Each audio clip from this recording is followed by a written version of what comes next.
नमस्कार।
नरक में जाना है, लेकिन रघुवीर जी अपनी पत्नी की यह तड़प नहीं देख सकते थे। वह लड़खड़ाते हुए उठे और नंगे पैर उस बर्फीली छत से नीचे सीढ़ियों की तरफ चल पड़े। 75 साल के रघुवीर जी अपने नंगे कांपते हुए पैरों से उस आलीशान डुप्लेक्स की ठंडी बर्फीली संगमरमर की सीढ़ियां उतर रहे थे। हर सीढ़ी पर उनके कमजोर घुटने चरमरा रहे थे और हड्डियों में चुभने वाली वह भयानक ठंड उन्हें अंदर तक जमा रही थी। उनके शरीर पर सिर्फ एक फटी हुई सूती बनियान और एक घिसा हुआ पाजामा था, जिसे पहनकर वे ऊपर छत की उस काल कोठरी में अपनी लकवाग्रस्त पत्नी सावित्री जी की मौत का तमाशा देखने को मजबूर थे। छत का तापमान -2 डिग्री था, लेकिन जैसे ही रघुवीर जी नीचे हॉल के दरवाजे के पास पहुँचे, उन्हें लगा जैसे वे किसी दूसरी ही दुनिया में आ गए हों। हॉल के अंदर का नजारा उनके दर्द को और गहरा कर रहा था। पूरे हॉल में इटालियन लेदर के सोफे और मखमली मोटे कालीन बिछे हुए थे। घर का सेंट्रल हीटिंग सिस्टम पूरी ताकत से चल रहा था। जिसकी वजह से कमरे का तापमान 25 डिग्री पर सेट था, बिल्कुल वसंत ऋतु जैसा गर्म, आरामदायक और सुहावना। हॉल में रोहन, उसकी हाई सोसाइटी पत्नी मिताली और उनके कुछ रईस दोस्त बैठे थे। सबने सिर्फ एक टी शर्ट या हल्का स्वेटर पहना हुआ था, क्योंकि उन्हें ठंड का एहसास ही नहीं था। विदेशी शराब की बोतलें खुली हुई थीं और सब हंस हंस कर बातें कर रहे थे। रघुवीर जी सीढ़ियों से उतरकर हॉल के दरवाजे की चौखट पर आकर खड़े हो गए। उनकी हड्डियां ठंड से इतनी बुरी तरह कटकटा रही थीं कि उनके जबड़े हिल रहे थे। उनका पूरा शरीर एक सूखे पत्ते की तरह कांप रहा था। उनके होंठ नीले पड़ चुके थे। तभी उनकी नजर हॉल के एक कोने पर गई। वह नजारा देखकर उनके कलेजे के टुकड़े टुकड़े हो गए। वहाँ मिताली का 5 लाख रुपए का विदेशी नस्ल का कुत्ता शैडो एक मोटे डिजाइनर मखमली बिस्तर पर सो रहा था, और उस कुत्ते को जरा सी भी ठंड न लगे, इसीलिए उसके बिस्तर के ठीक पास एक बहुत ही महंगा ऑयल हीटर चल रहा था। एक कुत्ता मखमल में हीटर के सामने सो रहा था, और जिस माँ ने रोहन को अपनी कोख में 9 महीने रखा था, वे ऊपर छत पर एक फटी हुई चादर में ठंड से नीली पड़कर मर रही थी। रघुवीर जी से यह बर्दाश्त नहीं हुआ। रोहन, बेटा। रघुवीर जी की आवाज उनके सूखे और कांपते गले में ही अटक रही थी। बेटा। उनकी यह कमजोर कांपती हुई आवाज सुनकर हॉल में बैठे मेहमानों की हंसी रुक गई। सबने एक साथ मुड़कर दरवाजे की तरफ देखा। वहाँ 75 साल का एक बूढ़ा आदमी फटे हुए कपड़ों में भिखारी जैसी हालत में कांप रहा था। मिताली का चेहरा यह देखकर गुस्से, शर्मिंदगी और घृणा से एकदम लाल हो गया।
रोज रोज मत दिया करो, समझे। रोहन ने अपने पिता के चेहरे के पास आकर नफरत से फुकारते हुए कहा, वे पैसे देकर तुमने मुझ पर कोई एहसान नहीं किया था। तुमने मुझे पैदा किया था तो मुझे पालना और मेरी जरूरतें पूरी करना तुम्हारा फर्ज था। वह पैसे मेरा हक थे। तुम दोनों की वजह से मेरी इज्जत नीलाम हो रही है। और फिर रोहन ने वह किया जो एक शैतान भी अपने बाप के साथ करने से पहले 100 बार सोचेगा। रोहन ने अपने बूढ़े बाप के कॉलर को पकड़े पकड़े ही पूरी ताकत से नीचे की तरफ एक जोरदार धक्का दिया। निकल जाओ मेरी नजरों के सामने से। रघुवीर जी का वह कमजोर शरीर उस धक्के को सह नहीं पाया। वह हवा में पीछे की तरफ लड़खड़ाए और सीधे उन बर्फीली संगमरमर की सीढ़ियों की तरफ जा गिरे। रघुवीर जी का सिर सीढ़ी के एक नुकीली किनारे से जोर से टकराया। उनके मुंह से दर्द की एक चीख निकल गई। उनके माथे की चमड़ी फट गई और वहां से ताजा गर्म खून की एक मोटी धार फूट पड़ी, जो उस सफेद संगमरमर को लाल करने लगी।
नहा दे रखी है। रोहन ने हंसते हुए अपने ही पिता को सरेआम अनाथ नौकर बता दिया।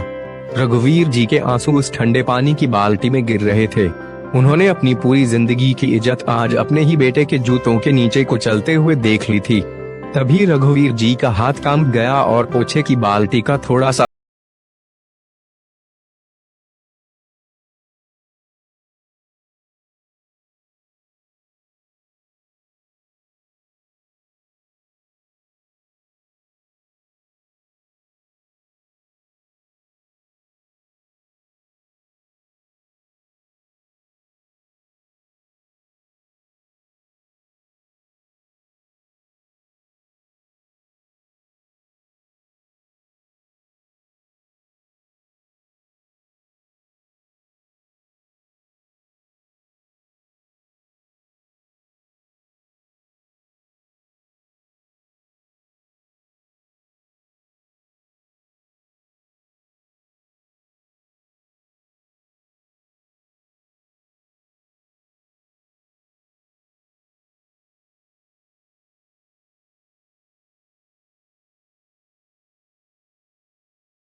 मेन गेट से बाहर कीचड़ से भरी सड़क पर फेंक दिया और लोहे का विशाल गेट अंदर से बंद कर लिया।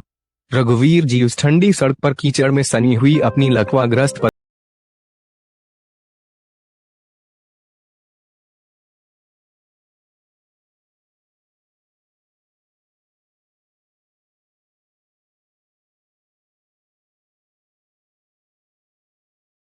नहीं, दो नहीं, बल्कि 8 रोल्स रॉयल और रेंज रोवर गाड़ियों का एक बेहद खौफनाक और शाही काफिला उनकी तरफ बढ़ रहा था।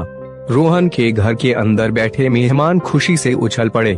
रोहन, तुम्हारे वह 500 करोड़ के इन्वेस्टर मिस्टर देवराज आ गए हैं। रोहन और मिताली जल्दी से छाता लेकर गेट की तरफ भागे। सड़क पर काफिले की सबसे बीच वाली काले रंग की विशाल रोल्स रॉयल्स आकर ठीक उस जगह रुकी जहां रघुवीर जी अपनी बेहोश पत्नी को गोद में लिए बारिश में तड़प रहे थे। गाड़ी का दरवाजा खुला। उसमें से 35 साल का एक बेहद लंबा चौड़ा और किसी खूंखार शेर जैसी शख्सियत वाला आदमी बाहर उतरा। उसने जेड ब्लैक रंग का 3 पीस सूट पहना हुआ था। उसकी आंखों में एक अजीब सा जलाल था। उसके पीछे 10 काले कपड़ों वाले भारी भरकम कमांडो खड़े हो गए। यह शख्स और कोई नहीं, शहर का सबसे बड़ा, सबसे खूंखार और अरबपति बिजनेस टाइकून देवराज सिंघानिया देव था। लेकिन देवराज सिंघानिया की एक और पहचान थी। 25 साल पहले रघुवीर जी को यह लड़का एक रेलवे स्टेशन के कूड़ेदान के पास ठंड से ठिठुरता हुआ मिला था। रघुवीर जी और सावित्री देवी ने इस अनाथ बच्चे को अपने घर में पनाह दी थी। जब रोहन ने देवराज को अपने कमरे में सुलाने से मना कर दिया था, तब रघुवीर जी ने देवराज को अपने साथ अपनी खटिया पर सुलाया था और अपनी पुरानी शॉल उड़ाई थी। सावित्री देवी ने अपने हिस्से की रोटी इस अनाथ बच्चे को खिलाई थी। लेकिन जब देवराज 18 साल का हुआ, तो रोहन ने चोरी का झूठा इल्जाम लगाकर देवराज को घर से निकलवा दिया था। आज 17 साल बाद वहीं कूड़े से उठाया गया अनाथ बच्चा 5000 करोड़ की कंपनी का मालिक बनकर लौटा था। रोहन ने गेट खोला और खुशी से बाहर दौड़ा। Welcome mister Devraj. इस बारिश में आपको, रोहन के शब्द उसके गले में ही घुट गए। उसने देखा कि मिस्टर देवराज ने अपने कमांडो का छाता एक झटके में हटा दिया। वह अरबपति आदमी जो बड़े बड़े मंत्रियों के सामने सिर नहीं झुकाता था, वह उसकी कीचड़ और बारिश में उन 2 भिखारियों के सामने घुटनों के बल जमीन पर धड़ाम से गिर पड़ा था। देवराज के हाथ कांप रहे थे। उसकी आंखें फटी की फटी रह गई थीं। बाबूजी, देवराज की वे भारी आवाज उस रात की बारिश से भी ज्यादा खौफनाक दर्द से कांप उठी। रघुवीर जी ने अपनी धुंधली आंखों से उस शख्स को देखा। देव, मेरा देव आ गया। रघुवीर जी फपक फपक कर रो पड़े। मां देवराज ने कीचड़ में सनी हुई, लकवाग्रस्त और ठंडी पड़ चुकी सावित्री देवी को अपने चौड़े सीने से ऐसे जकड़ लिया जैसे कोई अपनी जान को छुपा लेता है। वह 35 साल का खूंखार अरबपति आदमी उस बीच सड़क पर कीचड़ में लथपथ एक छोटे बच्चे की तरह दहाड़े मार मार कर रोने लगा। यह क्या हालत कर दी है आपकी बाबूजी? मेरी माँ का शरीर बर्फ क्यों हो रहा है? यह कीचड़, यह फटे कपड़े। मैं आ गया बाबूजी, आपका यह अनाथ देव आ गया। देवराज ने तुरंत अपना 2 करोड़ों का सूट उतारा और अपनी कांपती हुई माँ को उसमें लपेट लिया। रोहन और मिताली गेट पर भूत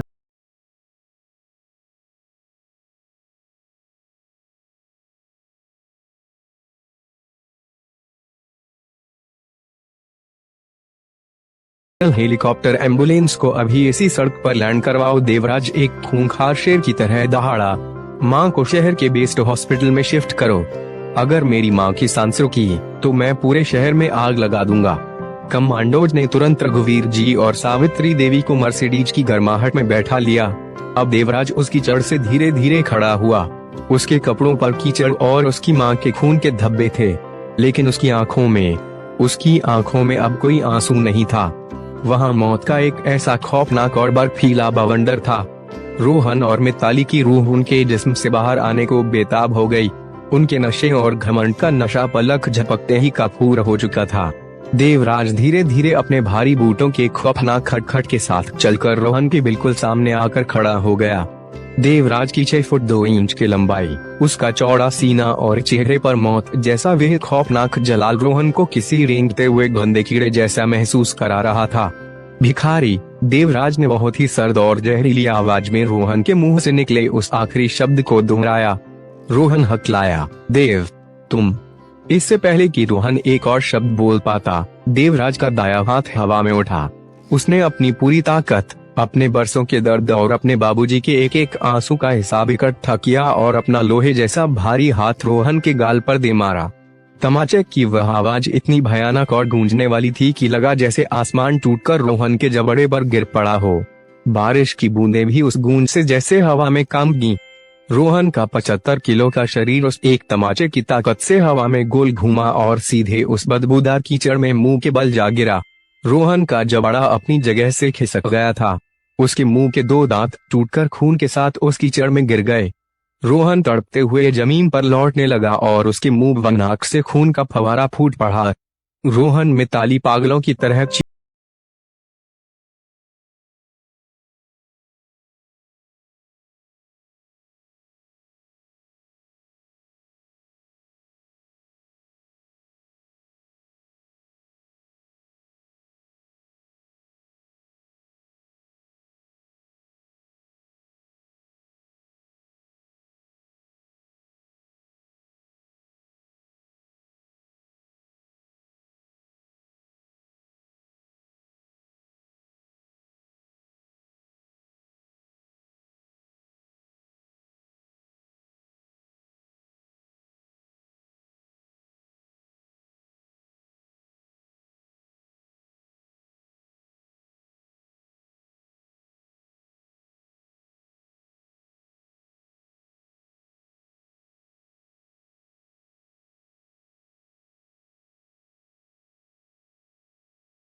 झटके के साथ जमीन पर पटक दिया। रोहन आज इसी वक्त इसी कीचड़ भरे फुटपाथ पर तू और तेरी यह घमंडी डायन पत्नी बस इन्हीं कपड़ों में जो तुमने अभी पहन रखे हैं इस घर से हमेशा के लिए बेदखल किए जाते हो। मेरे गार्ड्स तुम्हें अंदर से तुम्हारा एक तिनका, एक सुई भी बाहर नहीं लाने देंगे। देवराज ने रोहन की आंखों में आंखें डालकर अपना खौफनाक फैसला सुनाया। तुम्हारे सारे बैंक अकाउंट्स इसी से फ्रीज कर दिए गए हैं। तुम्हारी महंगी गाड़ियां जब्त हो चुकी हैं। तुम्हारा सारा रुतबा मिट चुका है। तू आज से एक कंगाल, सड़क छाप और 2 कौड़ी का भिखारी है। यह सुनते ही मिताली का घमंड पूरी तरह चकनाचूर हो गया। वह उसी कीचड़ में घुटनों के बल बैठ गई और पागलों की तरह रोते हुए देवराज के पैरों की तरफ हाथ बढ़ाने लगी। मिस्टर देवराज, प्लीज हमें माफ कर दो। इस हड्डियों को जमा देने वाली ठंड और बारिश में हम कहाँ जाएंगे? हमारे पास खाने के लिए 1 रुपया तक नहीं है। हम सड़क पर आ जाएंगे जहाँ मेरी माँ गई थी। देवराज ने अपने पैर पीछे खींचते हुए अपनी लाल आंखों से मिताली को देखा। सड़क पर गटर में जाओ, जाकर भीख मांगो, कीचड़ खाओ, तड़प तड़प कर मरो। मुझे रत्ती भर भी फर्क नहीं पड़ता, क्योंकि तुम्हारी कोई औकात नहीं है। देवराज मुड़ा और उसने अपने कमांडोज को अपना आखिरी हुक्म दिया। इन दोनों को घसीटते हुए ले जाओ और इन्हें शहर की हदों से बाहर उसी कचरे के ढेर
मैंने तो तुझे 25 साल पहले बस एक फटी हुई शॉल दी थी और तूने तो इस अभागे बाप को पूरी दुनिया लाकर दे दी।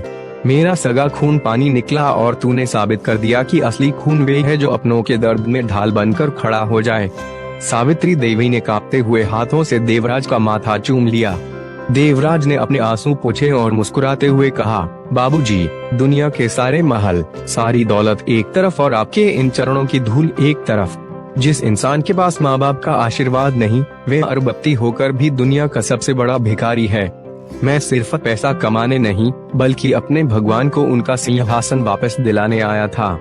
देवराज सिंघानिया ने अपना सिर रघुवीर जी की गोद में रख दिया। उस बड़े से महल में अब कोई सिसकी, कोई दर्द या कोई बेबसी नहीं थी। वहाँ सिर्फ एक ऐसे मुंह बोले बेटे की बेइंतहा मोहब्बत थी, जिसने साबित कर दिया था कि बाप की इज्जत अगर नीलाम हो तो एक सच्चा बेटा उस बाजार को ही आग लगा देता है। और उधर शहर के किसी गंदे कूड़ेदान के पास रोहन और मिताली फट्टे कपड़ों में एक सूखी रोटी के लिए लड़ रहे थे। कुदरत का तराजू अपना खौफनाक और मुकम्मल इंसाफ कर चुका था। दोस्तों, आप लोग यह कहानी किस जगह से देख रहे हैं? अपने गांव या शहर के नाम कमेंट बॉक्स में जरूर लिखें। और कहानी अच्छी लगे तो वीडियो को लाइक करें, शेयर करें और हमारे चैनल को सब्सक्राइब जरूर कर लें ताकि मेरी आने वाली हर कहानी सबसे पहले आपके पास पहुंचे। कहानी को पूरा देखने और सुनने के लिए दिल से धन्यवाद।